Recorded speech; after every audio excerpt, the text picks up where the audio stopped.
In today's video, we are going to show you how to set up a two-factor authentication or 2FA on your Deriv account to make your account more secure. Let's begin.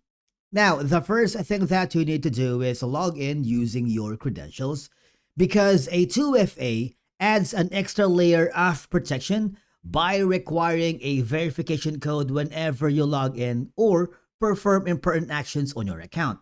For you to be able to do that, all you have to do is go on the bottom left corner and click your profile icon. Now scroll down until you find the option that says security and safety, and then depending on your current layout. Inside the security section, look for the option called two-factor authentication or 2FA or passkeys. That depends on your current layout and of course depending on your account creation.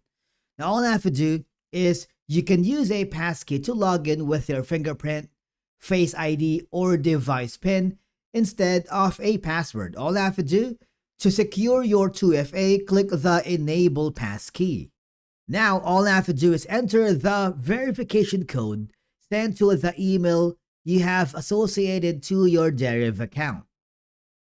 And that's it! The two-factor authentication is now enabled on your Deriv account. From now on, every login will require both your password and the authentication code from your phone. Thank you so much for watching. We will see you in the next video.